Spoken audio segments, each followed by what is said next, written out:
Bon bah voilà, je crois qu'on va repasser à la caisse. ChatGPT vient de sortir un nouvel abonnement qui s'appelle ChatGPT Team et je vais le prendre en live et on va le découvrir ensemble. Je ne sais pas du tout ce qui va se passer dans cette vidéo, ça va être du spontané, on va découvrir tout ça ensemble. Vous pourrez me dire en commentaire ce que vous en pensez. Moi à la fin de la vidéo, je vous donnerai mon avis. Est-ce que ça vaut le coup ou non de s'abonner à ChatGPT Team après ma première prise en main? Je vous propose d'y aller. Donc voilà ChatGPT, il y a une version gratuite qui vous permet d'utiliser ChatGPT 3.5 de manière très basique, et puis il y a un abonnement ChatGPT Plus à 20 $ par mois qui vous permet d'accéder à GPT-4, donc le modèle le plus performant d'OpenAI. Ça vous permet de connecter ChatGPT à Internet, ça vous permet de créer des GPTs, également une fonctionnalité très précieuse sur cet outil. Si vous n'êtes pas familier des GPTs, j'ai fait un tuto complet qui s'affiche à l'écran et qui sera en lien dans la description, et ça vous permet, ChatGPT Plus, à 20 $ par mois, d'accéder à des fonctionnalités avancées comme DALL-E pour créer des images, comme Advanced Data Analysis pour travailler, partager des documents avec ChatGPT et en créer aussi d'autres dans différents formats. Donc ChatGPT Plus, c'est plutôt pas mal. Mais voilà, il y a quelques heures, ChatGPT a sorti ChatGPT Team à 25 $ par mois, mais par utilisateur. C'est un point déjà crucial avec ChatGPT Team, c'est que pour pouvoir s'abonner à cette option, eh bien, vous devez avoir un minimum de 2 utilisateurs. Je pense que très simplement, vous pouvez créer 2 comptes avec 2 adresses email et vous-même avoir ChatGPT Team, mais clairement, ça n'aura aucun intérêt car ChatGPT Team est vraiment pensé pour la collaboration. Ça va vous permettre d'avoir un espace de travail. On va découvrir tout ça ensemble et ça va vous permettre, du coup, cet espace de travail, bien de monitorer les utilisations de vos collaborateurs, de vos collègues, de partager avec eux des prompts, des discussions et même des GPTs personnalisés. Donc il y a pas mal d'informations là-dessus. Il y a une console d'administration qu'on va découvrir aussi ensemble, mais il y a quand même un point important. Si vous utilisez beaucoup ChatGPT, vous avez a priori la possibilité d'envoyer plus de messages vers GPT-4. Avec l'abonnement ChatGPT+, vous êtes limité à 40 messages toutes les 3 heures. À combien de messages a-t-on le droit avec ChatGPT Team? Eh bien, on va découvrir tout ça ensemble. Je vais upgrader mon abonnement, je vais passer à la caisse, donc je clique sur Upgrade, et là, la première chose qu'on me demande, eh bien, c'est d'attribuer un nom, de donner un nom à mon espace de travail. Moi, je vais appeler ça SLN AI, SLN l'agence étant mon entreprise et AI pour intelligence artificielle, et donc derrière, je vais cliquer sur Select Billing Options. Donc derrière, j'arrive avec plusieurs possibilités. J'ai un plan flexible qui me permet d'être facturé, d'être prélevé mensuellement et donc de pouvoir annuler du coup mon abonnement à ChatGPT Team. Je vois ici que le plan flexible est aussi valable pour 2 utilisateurs minimum, mais voilà, c'est flexible, donc on peut tester ça sur un mois et on peut l'annuler. Ou alors, on a la possibilité de partir sur un plan annuel, donc moins cher, 25 $ au lieu de 30 $, mais évidemment, on va devoir tout payer immédiatement. Quel plan je vais choisir? Eh bien, c'est une très bonne question, mais je vais pas prendre le temps de la réflexion, je vais partir sur le plan annuel et on va y aller. Donc là, ici, on a la possibilité de sélectionner le nombre de sites, de sièges en français, donc d'utilisateurs qui vont intégrer ce ChatGPT Team. Donc moi, je vais partir sur 2 et on va y aller. Je vais cliquer sur Continue to Billing et logiquement, là, je vais devoir payer. Donc voilà, on arrive sur un écran qui me dit que j'en ai pour 720 $, donc pour 2 utilisateurs sur un an. Je rentre mes coordonnées bancaires, je m'abonne et on découvre l'interface ensemble. Et voilà, le paiement a été validé, je suis abonné à ChatGPT Team, mon équipe a été créée, me dit OpenAI, je clique sur le bouton continuer et donc on va voir ce qui se passe maintenant. J'ai la possibilité d'inviter des membres à mon workspace, à mon espace de travail SLN AI, donc là c'est pareil, j'entre l'email de mon collaborateur et je vous retrouve dessus. Et voilà, c'est fait, mon espace de travail sur ChatGPT Team est complété. Donc on va cliquer sur Continue ChatGPT et on va voir ce qui se passe ensemble. J'ai un premier écran qui apparaît, qui me dit bienvenue dans l'espace de travail SLN AI. Donc on me dit trois choses. Alors on est plutôt sur des informations simples, mais il y en a une quand même qui est très importante que je ne vous ai pas donnée en introduction de la vidéo. C'est ici, c'est que avec ChatGPT Team, on a une sécurité des données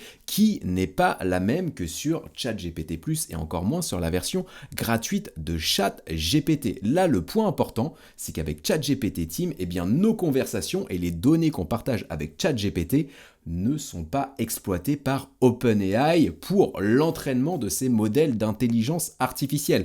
Donc nos données sont censées rester confidentielles. Donc ça, c'est un point crucial qu'il faudra analyser au fil des usages et au fil des semaines, mais c'est un point très important. Derrière, au milieu, on nous dit ChatGPT peut répondre à des questions, peut nous apprendre, peut nous aider à apprendre, peut écrire du code, peut nous aider à réfléchir, brainstormer et plein d'autres choses. Et derrière, un point quand même crucial, il nous dit de valider les informations parce que ChatGPT peut parfois nous partager des erreurs et qu'il est important bien de valider tout ça avant de l'exploiter. Maintenant, on va cliquer sur OK, let's go et on va voir ce qui se passe. Là derrière, il me demande le rôle que je vais jouer au sein de SLN AI. Eh bien, je suis tout simplement le business owner, donc on peut y aller. Il me demande derrière dans quel domaine d'activité je travaille.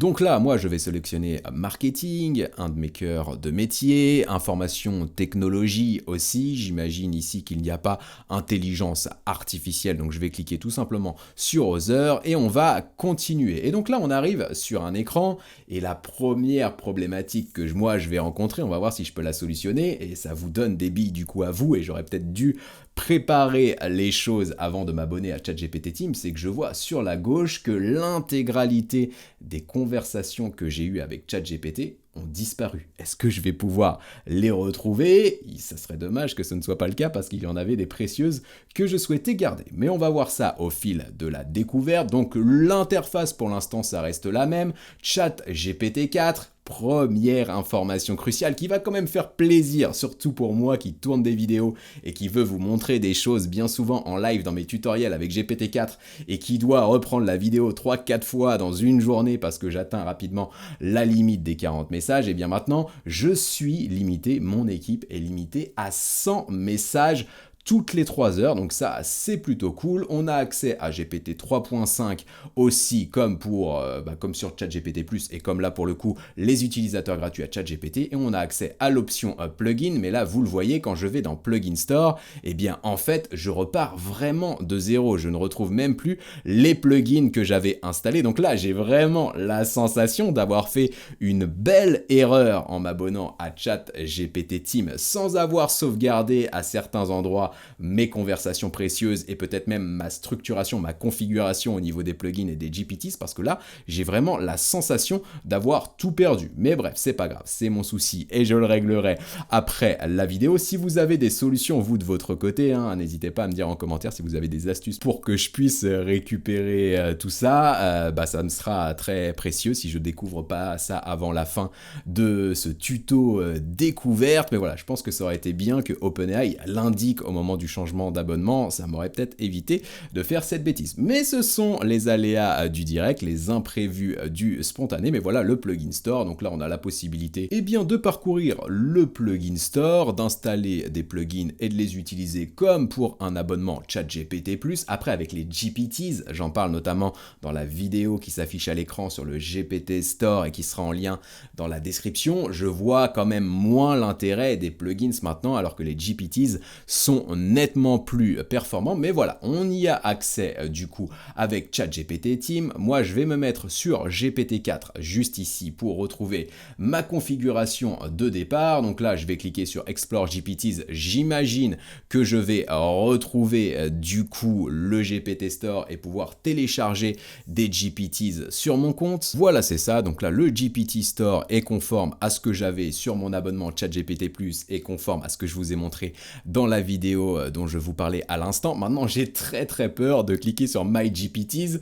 J'ai peur de ne pas retrouver mes GPTs. Heureusement là, je les ai sauvegardés et je vous les partage même gratuitement dans le lien de mes ressources IA que vous retrouverez en description. Donc je pourrais les récupérer ou en tout cas les utiliser d'une manière ou d'une autre. Mais voilà, là je vais aller dans My GPTs et on va voir ce qui se passe ici. Et bien comme je le pressentais, et c'est vrai que cette vidéo elle tourne un peu au vinaigre parce que je m'attendais vraiment pas à ça, je n'ai plus du tout mes GPTs juste ici, ce qui va quand même me poser problème parce que j'en avais créé une cinquantaine de GPTs. Si je dois tout recommencer de zéro, ouais, mes journées font 24 heures et ça risque d'être très compliqué. Bref, on continue notre tour d'horizon. Et donc maintenant, puisque finalement le fonctionnement de ChatGPT reste le même, on peut poser nos questions directement dans la barre de chat et on peut utiliser DALL-E, etc.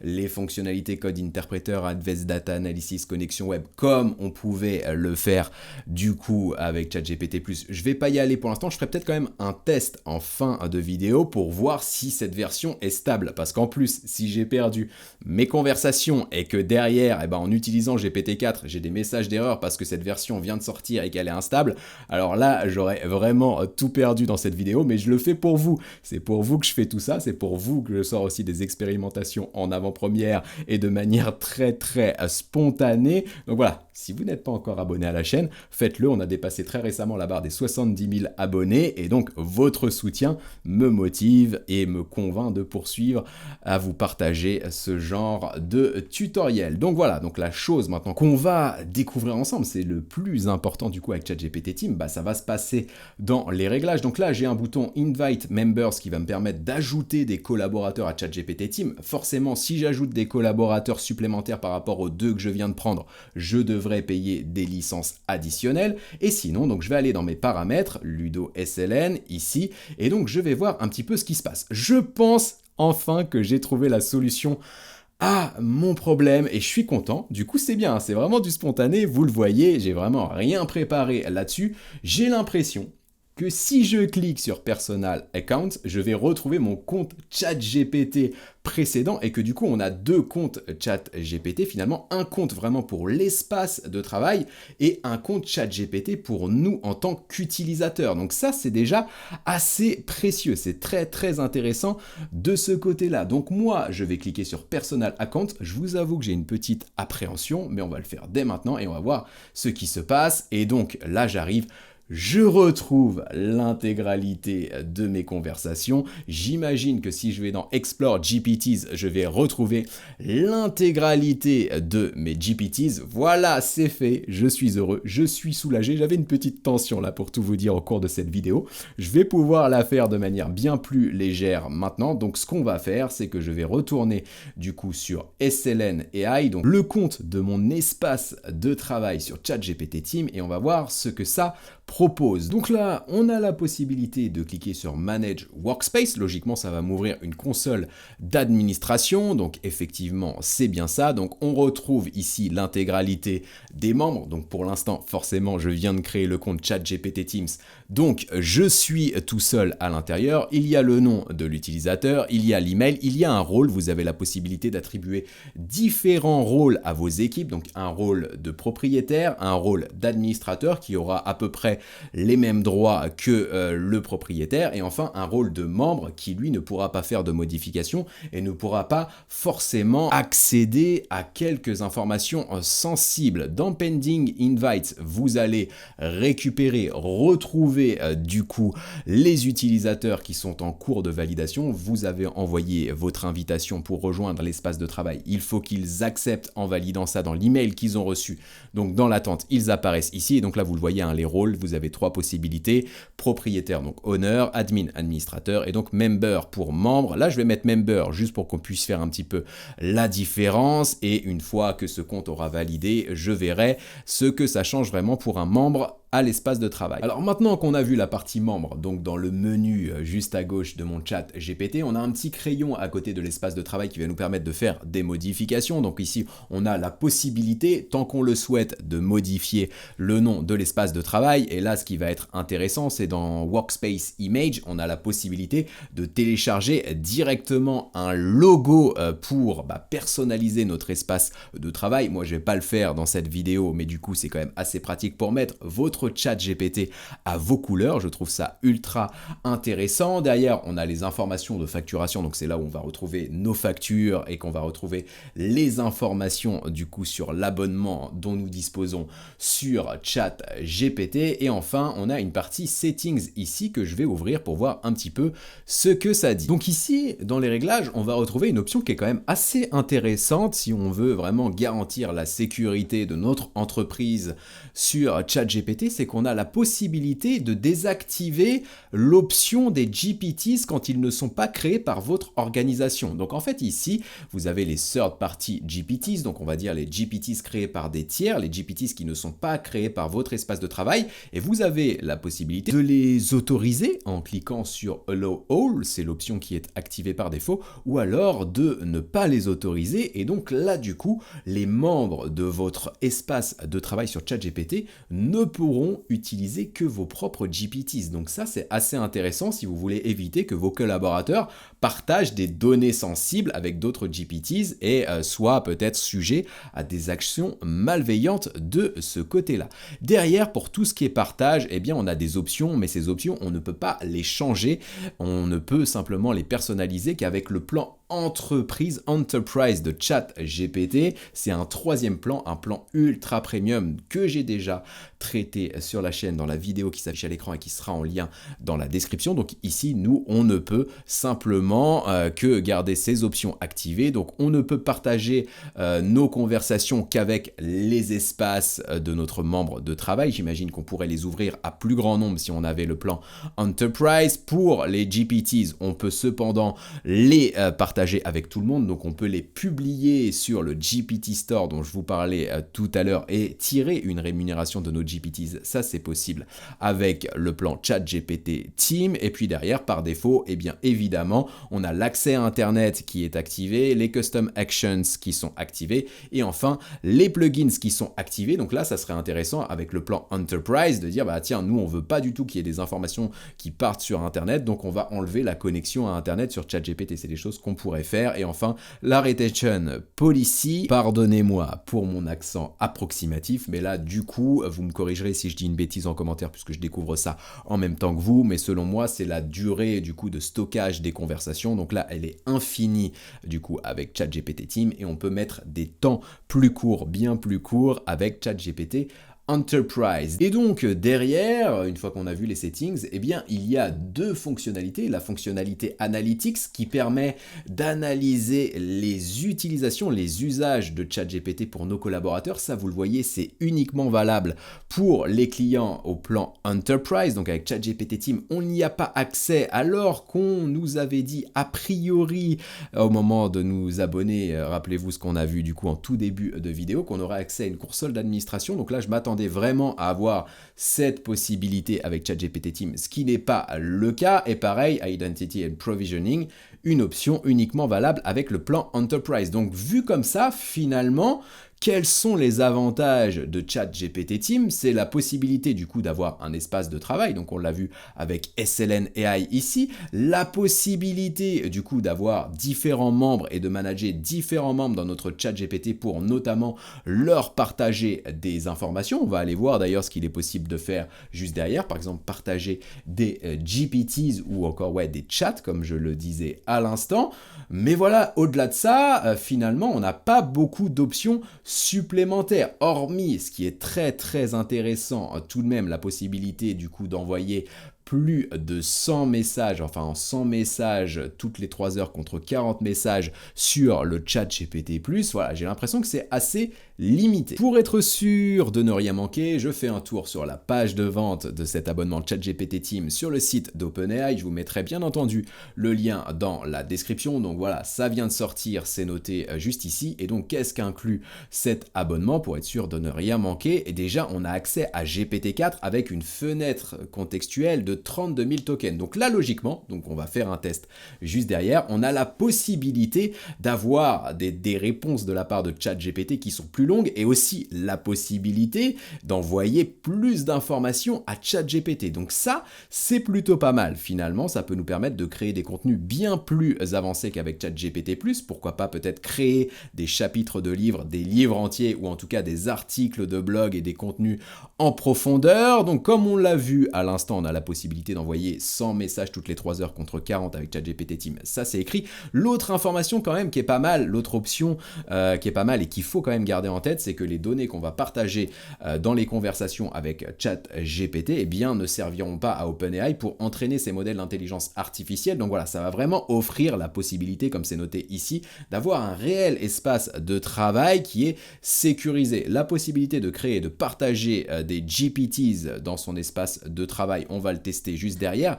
La console d'administration, on l'a vu finalement, c'est ajouter des membres, c'est leur donner des rôles, mais finalement ça va pas au-delà, on n'a pas l'aspect analytics, donc là je suis clairement déçu de ce côté-là, et a priori on a des accès anticipés aux nouvelles fonctionnalités et nouvelles améliorations. Donc là ça veut dire quoi? Il y a une question quand même qui se pose, est-ce que du coup quand les nouvelles fonctionnalités vont être annoncées, les abonnés à ChatGPT Team les auront en priorité, ensuite ce seront les abonnés à ChatGPT+, et enfin les utilisateurs gratuits potentiellement, ou est-ce que ChatGPT Team et ChatGPT+, finalement, c'est sur la même ligne et ils auront accès en même temps aux nouvelles fonctionnalités? Là, il faudra surveiller ça au cours des prochaines annonces.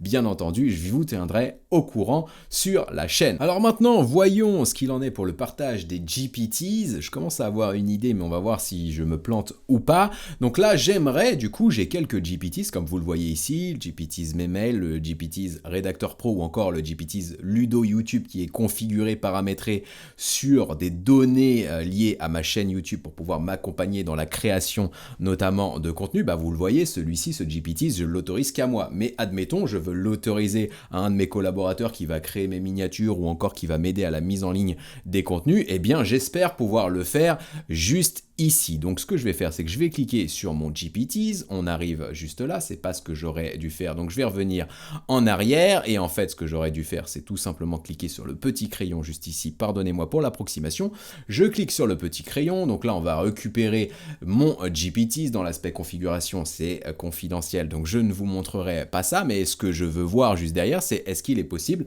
de partager ça avec mes collaborateurs. Donc on va regarder si je peux mettre à jour, voir les options qui sont présentes juste ici. Donc là, j'ai les options, les 3 options traditionnelles que nous avons sur ChatGPT+, à savoir soit garder le GPTs uniquement pour moi, c'est le cas, soit le partager à toutes les personnes avec un lien, mais dans ces cas-là, toutes les personnes qui pourraient récupérer le lien d'une manière ou d'une autre, ou si mon collaborateur partage ce lien à d'autres personnes, ben, tout le monde y aurait accès, donc ça me pose problème, ou alors le rendre public, c'est pas du tout l'objectif. Donc là, j'ai pas une option qui me permet de partager mon GPTs avec mon espace de travail. Ça me pose problème. Je pense que j'ai compris pourquoi. À mon avis, cela n'est possible que pour les GPTs que vous allez créer dans votre espace de travail. C'est ça, à mon avis, la clé juste ici. Donc en fait, on va créer des GPTs ici dans l'espace de travail SLN que j'ai créé. On va le créer juste ici. Et donc, derrière, finalement, j'imagine quand on l'aura terminé,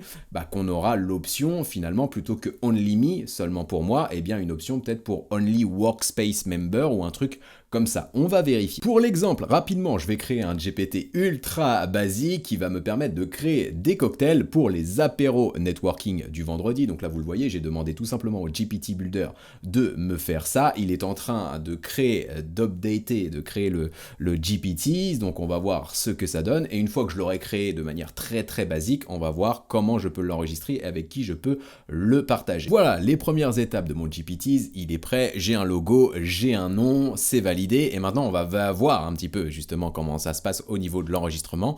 Donc quand je vais enregistrer, quelles sont les options? Voilà, c'est là que ça va vraiment se passer, c'est ça qui va être intéressant. Donc c'est vraiment l'espace de travail qui va être précieux et le potentiel est assez intéressant, je trouve. Vous me direz ce que vous en pensez en commentaire. Mais donc là, j'ai la possibilité soit de le garder uniquement pour moi en tant qu'utilisateur, pour mon compte utilisateur à moi, soit de le partager avec toutes les personnes qui sont membres de mon espace de travail. Et donc ça, c'est plutôt cool. Si je confirme ici, eh bien mon collaborateur que j'ai invité du coup dans SLN AI pourra utiliser ce GPTs. C'est top, c'est plutôt sympa. Donc voilà, j'ai validé mon GPTs, il est disponible juste ici. Et donc moi maintenant, ce que je vais vouloir tester, c'est finalement la possibilité d'avoir des réponses plus longues de la part de ChatGPT avec cette fenêtre contextuelle de 32 000 tokens. Et donc on va faire un exemple tout simple. On va le pousser et on va voir ce que ça donne. Et donc pour ça, je vais lui demander de me rédiger un article de blog de 2000 mots impérativement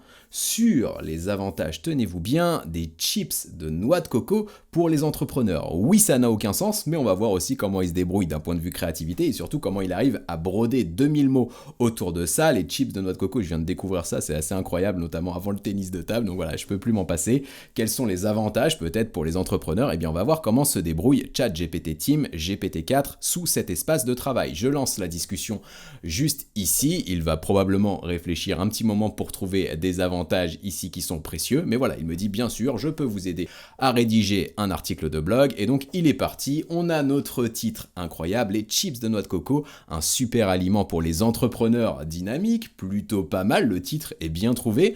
L'introduction, elle est ici, elle fait quelques lignes, c'est la bonne pratique à suivre. Derrière, on a une partie 1, les bienfaits nutritionnels des chips de noix de coco, avec 2 bienfaits notamment, richesse en nutriments, énergie à longue durée, impact sur la santé mentale et la concentration. Il est très créatif, GPT-4. Donc amélioration de la fonction cognitive, réduction du stress, c'est peut-être pour ça du coup que j'apprécie autant les chips de noix de coco. Avantages pratiques pour les entrepreneurs, facilité de consommation, c'est clair, et versatilité culinaire. On a une conclusion et donc là, je suis pas devin, j'ai pas calculé le nombre de mots, mais on est très loin des 2000 mots. Donc je vais le pousser un peu plus pour obtenir un contenu complet et on va voir dans quelle profondeur il peut aller. Donc en fait, ce qui s'est passé après vérification, l'article ne fait que 384 mots sur les 2000, donc on est très loin du résultat. Donc derrière, ce que je dis à ChatGPT, je lui dis que c'est pour une expérience et que du coup,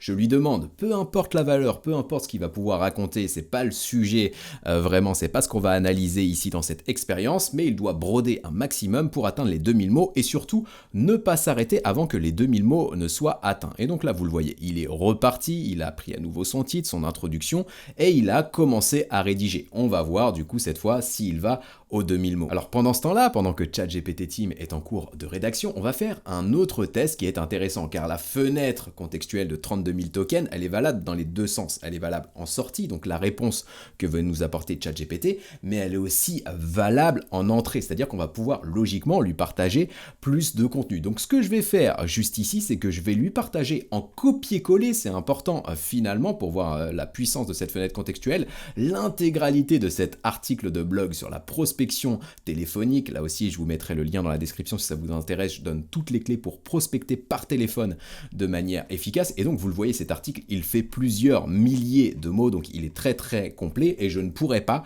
le copier-coller dans son intégralité sur ChatGPT+, ou encore moins sur la version gratuite de ChatGPT. Donc là, vous le voyez, je l'ai récupéré dans son intégralité.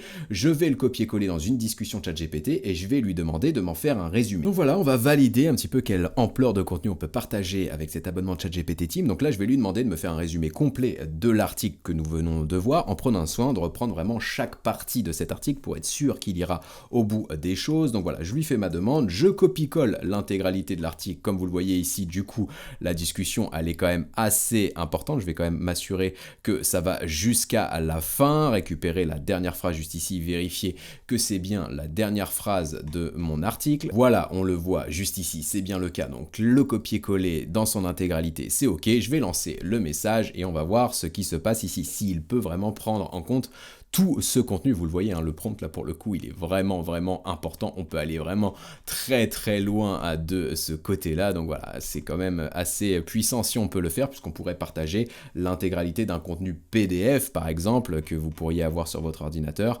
de le faire de cette manière-là, ou des informations que vous ne voudriez pas télécharger sur l'outil, eh bien vous pourrez le faire de cette manière. Maintenant, c'est pas forcément l'action à plus grande forte valeur ajoutée que vous pourrez tirer de cette fenêtre contextuelle, mais là j'ai vraiment l'impression qu'il a pris en compte l'intégralité du copier-coller, et donc voilà, ça fonctionne. Donc on peut partager un maximum de contenu dans la discussion, donc ça c'est plutôt intéressant. L'autre chose que je voulais voir, donc on va le faire aussi en live avant de retourner voir l'article précédent, voir s'il a atteint les 2000 mots, je voulais voir si on pouvait partager du coup ces conversations avec des membres de l'espace de travail. Jusqu'à aujourd'hui, en cliquant sur Share, eh bien vous pouviez partager du coup cette conversation avec un lien, en partageant un lien, donc c'est pas forcément sécurisé. Donc là j'aimerais bien voir si on peut le faire du coup avec des membres de notre espace de travail. Voilà, donc là c'est écrit seulement les membres de votre espace avec l'URL vont voir les derniers messages de cette conversation. Donc oui, c'est bien ça, là on peut copier le lien, mais c'est seulement du coup les membres de l'espace de travail qui auront accès à la conversation. Donc ça c'est plutôt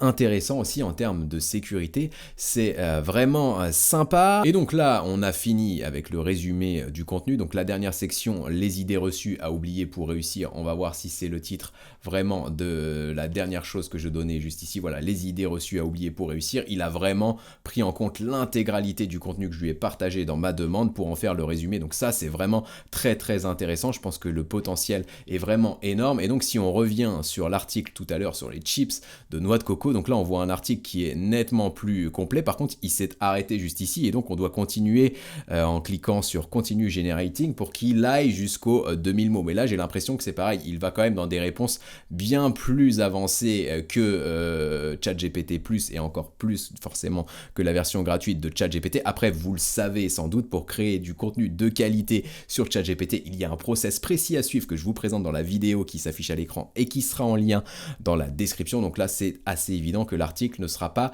de grande valeur ajoutée. Je voulais, pour finir cette vidéo et avant de vous donner mon avis d'après les premières choses qu'on a découvertes ensemble, valider une petite chose. C'est-à-dire que ici, voilà, quand on est sur l'espace de travail, donc le point qu'on a vu tout à l'heure, c'est qu'on est bien limité à 100 messages toutes les 3 heures. Maintenant, qu'en est-il quand on passe sur notre compte personnel à nous? Comment ça se passe juste derrière? Donc là je vais passer sur mon compte à moi, Ludo, mon compte personnel, et donc on va voir quand je vais sur ChatGPT 4, en fait vous le voyez juste ici, je n'ai uniquement accès à 40 messages toutes les 3 heures. Donc est-ce que c'est 40 messages en complément du coup des 100 messages du workspace, ou est-ce que les 100 messages du workspace se répartissent aussi en fonction du nombre d'utilisateurs dont on dispose? Là je pense que c'est quand même des choses assez indépendantes. Donc au total, si vous avez 2 utilisateurs sur votre compte ChatGPT Team, logiquement vous avez 100 messages sur l'espace de travail, 40 messages par utilisateur, donc ça fait 180 messages toutes les 3 heures.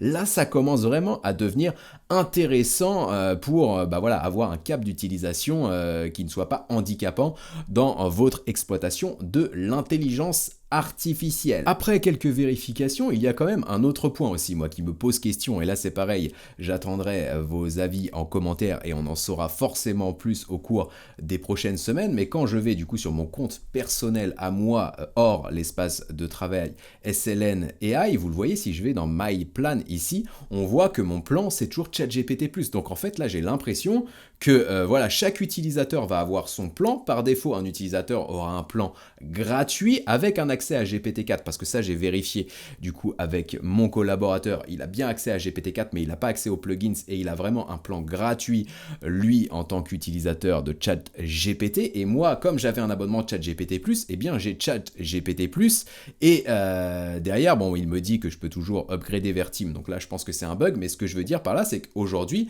j'ai la sensation que du coup vous avez un abonnement ChatGPT Team pour avoir votre espace de travail, et donc les 100 messages toutes les 4 heures, la sécurité, etc. Bref, tous les avantages qu'on a vus ensemble au cours de cette vidéo, mais qu'en plus, chaque utilisateur peut avoir un abonnement ChatGPT+ pour aller plus loin de son côté. Donc là, la facture, elle peut quand même monter vraiment assez rapidement. Donc là, en fait, ce que j'ai payé, les 720 $ en début de vidéo, eh bien, c'est vraiment indépendant de mon abonnement à 20 $ par mois sur ChatGPT+. Vous me direz si vous avez des informations à ce sujet. Et donc maintenant, revenons sur le plan de travail SLN AI et je vais vous donner du coup mon avis sur ChatGPT Team. Mon avis, il est partagé dans le sens où en fait, il y a des fonctionnalités qui sont assez intéressantes. On a la possibilité de gérer des membres, on a la possibilité de leur partager du coup des conversations, des GPTs, donc on peut commencer à travailler vraiment des process de travail assez efficaces qui sont sécurisés, on peut automatiser des choses, etc. Donc le potentiel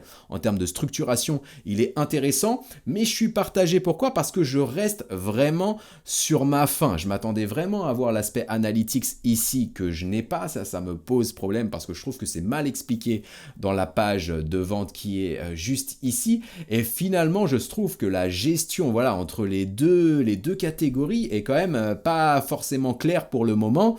Et que bah, du coup, si on doit ajouter un abonnement à ChatGPT+, à tous les utilisateurs de ChatGPT Team pour qu'ils aient accès par exemple au plugin ou qu'ils aient accès à la connexion internet ou encore à Code Interpreter hors du coup l'espace de travail, moi ça va me poser problème. Donc en fait, si c'était le cas, bah, je pense que la majorité des structures qui s'abonneraient à ChatGPT Team bosseraient tous ensemble sous le même workspace, l'espace de travail qu'ils auraient en commun, mais ils n'utiliseraient pas vraiment leur compte personnel. Donc voilà, je pense que ça peut réduire un petit peu l'intérêt de cet abonnement. Mais très honnêtement, je pense que ça va dans le bon sens. Cet abonnement, il vient de sortir. Moi, je l'ai découvert avec vous, donc c'est difficile aussi de vous faire un avis ultra complet, ultra pertinent et bien structuré. On est plus dans le spontané et dans le ressenti à ce niveau-là. Mais ce que je vais faire, ce que je vous promets de faire sur la chaîne, c'est que je vais continuer à utiliser ChatGPT Team au cours des prochaines semaines. Dans tous les cas, vous l'avez vu, je me suis abonné pour l'année. Et quand j'aurai vraiment assez de billes, que j'aurai vraiment tout testé, tout retourné, que j'aurai une visibilité bien détaillée de ChatGPT Team, ce que je vais faire, c'est que je vais faire une vidéo comparative des 3 niveaux d'abonnement sur ChatGPT, donc le ChatGPT gratuit versus ChatGPT+, versus ChatGPT Team. Je vous ferai une comparaison détaillée de tout ça pour qu'à la fin de ce comparatif, vous puissiez choisir le bon abonnement pour vous en fonction de votre contexte. Donc abonnez-vous à la chaîne pour ne pas manquer ce comparatif qui interviendra dans les prochaines semaines. Moi j'en ai fini pour cette vidéo, elle était brouillonne mais c'est normal, on est dans le spontané, je ne savais en rien ce qui nous attendait dans cette vidéo en démarrant, vous l'avez vu, j'ai cliqué sur upgrade avec vous en live, donc j'ai tout découvert en même temps que vous, donc j'espère que c'était pas trop brouillon, que vous avez aimé ce format de vidéo. Dites-moi si vous aimez ce genre de format spontané, moins travaillé et moins anticipé que je peux le faire d'habitude, comme ça je pourrais reproduire ce format s'il vous intéresse. Moi je vous retrouve très bientôt avec du lourd, de nouvelles vidéos avec des astuces, tutos, démos, actus, outils autour de l'intelligence artificielle, forcément avec toujours le même but, celui de vous donner toutes les clés pour que vous puissiez profiter des opportunités que l'intelligence artificielle génère. Et là on en a vu quand même des belles opportunités d'un point de vue structuration d'entreprise. À très bientôt donc, allez, ciao.